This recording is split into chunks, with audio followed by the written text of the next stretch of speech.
Nah, ini Pak, Nah, ini kan ramen ya. Asal usul ramen tuh gimana sih Pak? nah, ngomong-ngomong tentang ramen ya, ramen itu asalnya ya, kalau bicara asal ramen itu dari Tiongkok. Nah, tapi kenapa ramen itu dikenal di Jepang, terkenal di Jepang? Assalamualaikum warahmatullahi wabarakatuh. Saya Iklim Hasanubari dan teman saya, Ahmad Faiz Abdul Salam. ya kami dari mahasiswa BKPI 24C Universitas Pelita Bangsa. Dan saat ini kami sedang mendapatkan tugas untuk membuat video apa? Pengaruh budaya asing terhadap budaya Indonesia. Ya. Nah, kita mengambil dari bidang kuliner. Nah, saat ini kita lagi di mana nih, Faiz? Kita lagi di Kyuka Ramen, yaitu yang terletak di Kota Grand Bintang, Jakarta Sampurna, Kota Bekasi. Nah, jadi saat ini kita sedang berada di tempat mie ramen atau resto mie ramen, ya. Betul. Nah, ini Pak, ini kan ramen ya. Asal usul ramen tuh gimana sih Pak? Nah, ngomong-ngomong tentang ramen ya, ramen itu asalnya ya, kalau bicara asal ramen itu dari Tiongkok. Nah, tapi kenapa ramen itu dikenal di Jepang, terkenal di Jepang? Karena waktu itu, ya ketika awal kemunculannya, ada salah satu imigran dari Tiongkok itu membawa dan mempopulerkan di Jepang. Sehingga di Jepang itu populer. Populer kapan? Ketika setelah Perang Dunia Kedua atau sekitar tahun 1950. Nah, ramen itu populer. Nah, kenapa kira-kira bisa populer? Kenapa tuh? Nah, jadi ramen kenapa bisa populer di Jepang? Itu karena penyajiannya yang mudah, cepat, dan juga mengenyangkan. Ya, jadi daripada repot-repot mungkin harus masak makanan khas sana ya. Jadi lebih baik membuat mie ramen gitu ya. Itu kenapa makanya banyak diminati dan populer di Jepang ketika itu. Seperti itu. Nah, nih Pak, apa benar Pak ramen itu sebagai ikon kuliner Jepang? Betul ya, ramen itu menjadi kuliner Jepang. Padahal kan dari Tiongkok ya, kok bisa ya? Betul, karena memang populer di sana. Populer di sana sehingga jadilah makanan populer di Jepang dan kemudian ekspansi ke berbagai belahan dunia lainnya. Sehingga dikenal ramen itu asalnya dari Jepang. Walaupun sebetulnya berasal dari Tiongkok. Nah, tahu gak kenapa namanya ramen? Kenapa tuh? Ya karena memang namanya ramen itu karena dia dari apa ya istilahnya? Berasal dari bahasa Tionghoa yang lamian. Semacam terigu kayak gitu. Makanya asalnya kan mie gitu. Nah, jadi seperti itu. Ini sambil makan ya guys ya. Oke, makan.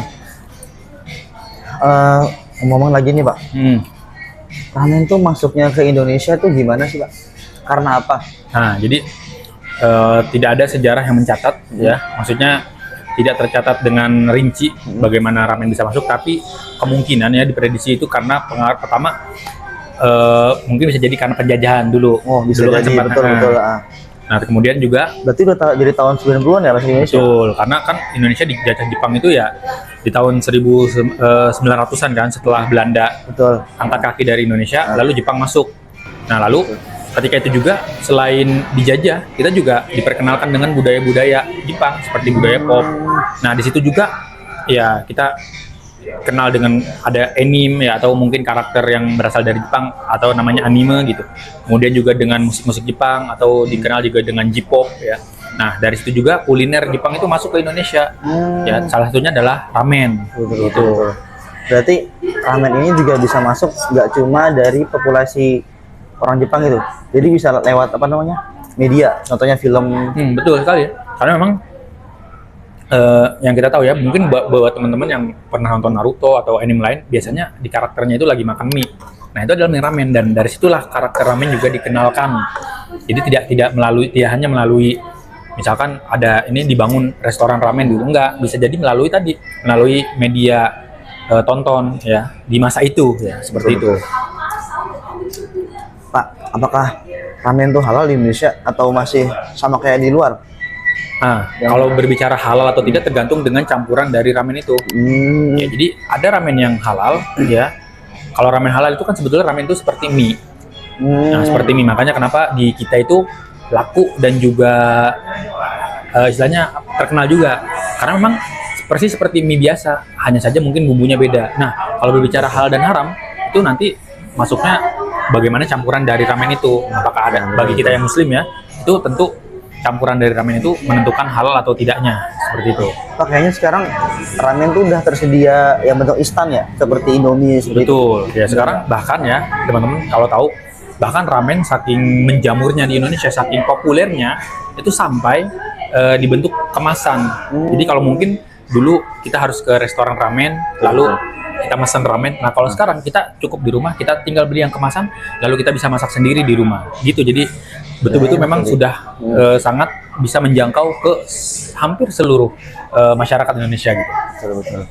Nah nih Pak, kira-kira tuh siapa aja sih yang paling suka sama ramen? Gitu. Dari kalangan mana gitu? Nah, ramen ini kan mie ya. Jadi kalau ngomongin mie ya pasti segmennya, pasarnya itu ya tentu terutama anak-anak muda, mahasiswa ya yang mungkin nyari menu lauk yang simple dan mengenyangkan, tapi juga murah meriah gitu. Nah, ramen ini termasuk. Nah, selain itu juga bagi para pecinta kuliner atau mungkin teman-teman yang sangat gemar dengan budaya Jepang, apapun itu. Nah, termasuk ramen itu ya, teman-teman atau orang-orang Indonesia yang sangat gemar dengan budaya Jepang. Nah, dia juga otomatis harus suka ramen gitu. Seperti itu. Gitu. Oke. Berarti ramen ini termasuk makanan modern atau yang udah lalu gitu, kita tradisional? Karena masuknya ke Indonesia itu kan termasuk ketika dan baru ramenya ketika mungkin di tahun 1900-an atau mungkin tahun 2000-an ya. Ya bisa dikatakan makanan kekinian gitu. Apalagi dengan tambahan-tambahan topping-toppingnya gitu kan. Dengan tambahan topping sehingga apa istilahnya sangat relevan dengan perkembangan zaman yang mana kita makan itu kadang nggak cukup hanya dengan misalkan satu lauk atau dua lauk, tapi butuh dengan topping-topping yang lain gitu.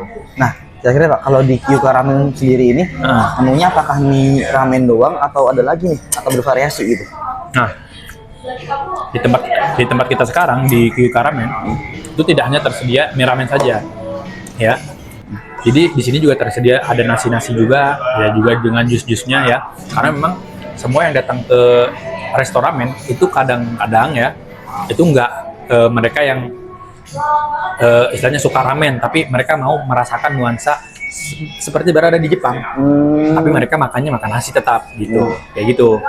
Contoh seperti di sini Pak, apa namanya, nuansa restorannya? Betul. Seperti ini, apa namanya, lebih ke Jepang, kayak ini kan konsepnya seperti sekolah. Sekolah, jadi mejanya dari mulai mejanya, kursinya. Betul. Terus pajang-pajang di dindingnya. Nah di tempat kita ini Kyuka Ramen ini memang konsep restonya itu persis seperti di Jepang ya. Jadi dibuat semacam sekolah gitu kan.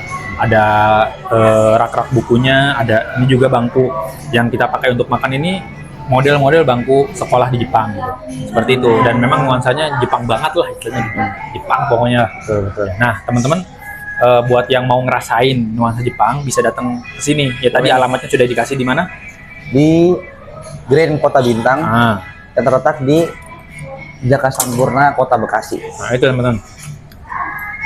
Jadi buat teman-teman yang mau ngerasain nuansa Jepang, langsung bisa datang aja tadi alamatnya ya.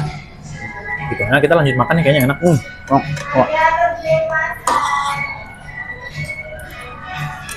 Nah,